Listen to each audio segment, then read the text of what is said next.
In this video, I'm going to show you guys two things that you can do to get more clicks whenever you are in the carousels. That's what I call the 4Cs. You're competing for clicks in the carousels against the competition. We do all of this work on our videos. We do outreach, we do investing, we upload, we create, we maintain. But are you actually putting your best foot forward to make sure that all that work actually puts you in the best position to get that click?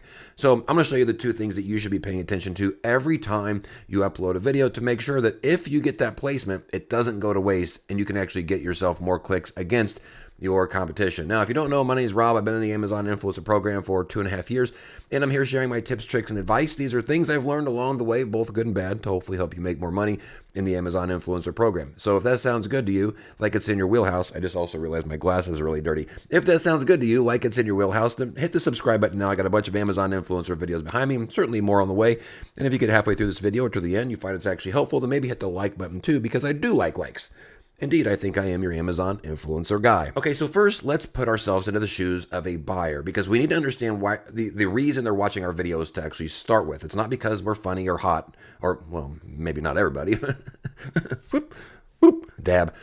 It's because they have something, they're looking at a product and they're not sure for some reason. There's some sort of gap that they've got there. They're standing on an edge of a cliff, but they're not convinced yet. So the only reason they're watching our video to start with is because they're trying to get something answered or to feel better about the purchase that they're getting ready to make. So first we have to understand the viewer's intent of why they're watching us to start with so we can fulfill that intention for them or do our best job of getting there, right?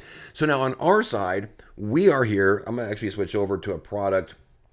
Here is a carousel. And again, we're looking at this, let's say from a buyer's standpoint. If I'm a buyer and I have a question about this particular product, first let's start with that, the product. Which ones of these videos gives you the best idea just looking at it on the onset? And let's actually, for now, let's just say the thumbnail because this is the first of the two things we want to talk about. From a thumbnail perspective, which is the thing that's going to capture their attention first, which ones of these would you say is about the product? Most likely, right? So we have here a thumbnail where the product is front and centered. I don't love that there's text over it getting in the way, but you can still see this is obviously about the product. This one, I don't know what this is about, right? We know it's on the product, but this thumbnail doesn't tell me that this is actually going to be about the product, especially when you have this one here. And frankly, this one here, even though the text is probably too big for my liking, we can still see there's a little arrow pointed at that so we can see there's a gummy here. So yeah, kind of this still answers the question for me. Is this about the product? Yes. And this just so happens to be one of my videos. You can see here I've got the product front and centered. All the text is sort of out of the way. And then this one here, even though it's probably more person than it is product, you still get some sort of an idea that this is about the product. But in this case, this person here, and if you're watching this, no offense intended, I hope this is helpful. I'm not sure that if I'm a buyer, I'm going to click this one. And this is a shame because this person did the work. They made what seems to be a well thought out video. Even disregarding this, they're here and they are already at a disadvantage because the buyer's intention is to watch a video about this product. And this thumbnail, frankly, is just the least producty out of all of these other videos to start with. So that's the first thing. When we think about our thumbnail, we need to be thinking about it in terms of we're competing against others and we need to fulfill that buyer's intention at the first time. So try to keep your thumbnails centered, right? As close as you can to the middle. You don't even have to put text on them. Frankly, if you don't, I'm fine with that. I'd rather you do have a little bit of something on it, like out of the way and not covering it. But if you don't, still make sure that your thumbnail is about the product because again, that's what the buyer is actually interested in. They're interested in learning more about the product so they can feel better about whatever purchase it is that they're getting ready to make. Now, if you don't know how to make a good thumbnail, I've actually made it easy for you guys in the Oink for Influencers extension. This is the extension I made for Amazon influencers. All you have to do is once you have your still frame, you took your picture, all you got to do if you want to make it a little bit fancier is you're going to go to your upload page, as you see here. You're going to go down to create custom thumbnail on the bottom left. And then you're going to select your file. I'm just going to say this one because I just worked on this a second ago. And it's going to take that same picture and put it into a bunch of different templates that I have pre-made for you. All you have to do is find the one that you want. These are like the honest reviews, the must watch, etc., etc. Again, it still makes sure that the product is the focus. I don't put anything over the middle and puts a little bit of fanciness, a little bit of zhuzh on everything. You can also upload your own template to this too, which shows you how to do that. So if you're not sure how to make a custom template to compete in these carousels, this is a feature in the Oink for Influencers extension to make that easier for you. But you don't have to make it fancy. You don't have to put anything on it. Just always make sure that at least, if nothing else, that you put a little bit of intention into the thumbnail to make sure that product is front and center to fulfill the buyer's intention that's actually watching your video. Now, the second thing that we want to pay attention to whenever we are putting our best foot forward into the carousels, we talked about the thumbnails already, which is the first thing that people are going to see. But the second thing they're going to look at, most likely before they click, is going to be the title. And this is actually a really good example carousel here because we got multiple different types of titles that we can go over. And I'm going to show you how to make sure that you are always creating unique titles whenever you are creating your content, even before you upload your video. But first, let's talk about the different types of titles here. And I'm just going to do a quick breakdown of each one of these. So this one here, emergency, this is literally just a description of the product itself. I'm not sure that this necessarily entices somebody to actually buy the product. It does fulfill that it is about the product itself, but it's simply just sort of regurgitating what was already on the page, right? Whereas if we look at a couple of these other ones, these start to get into maybe understanding the buyer's intent a little bit better. Like this one here, even though the thumbnail isn't doing it any favors, it actually is kind of a good title, which is questions answered. But again, that's the whole reason somebody's watching, because they have some sort of gap that's stopping them from actually making the purchase. So I actually really kind of like an approach like this.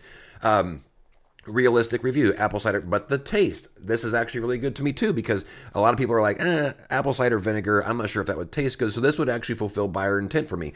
Here's mine here, right? This is kind of my template that I use in a lot of different things. Everything that you need to know before you buy. I'm trying to fulfill that buyer's intention. They don't know something, and I'm trying to let them know what that is.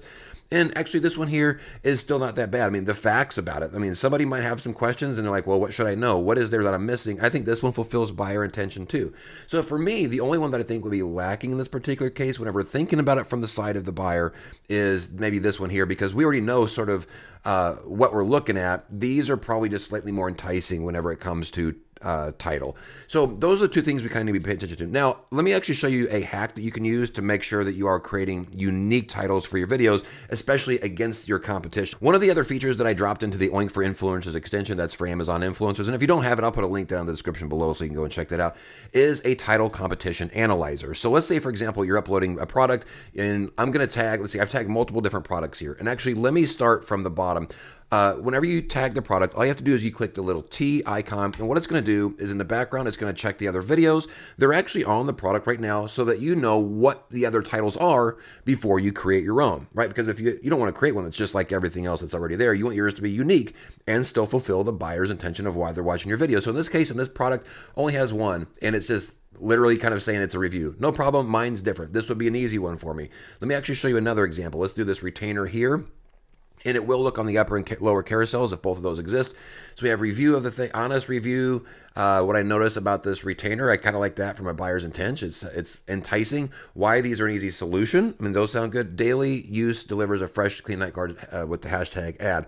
So if I'm creating my own video or my own title here, I can look at this to make sure that am I too similar to anything else? Because again, I want to be unique.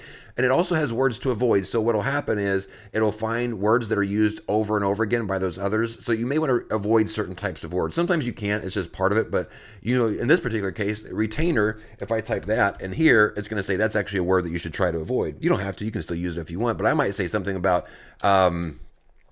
mouth piece, something that's like different from everybody else, but they still kind of know what this is.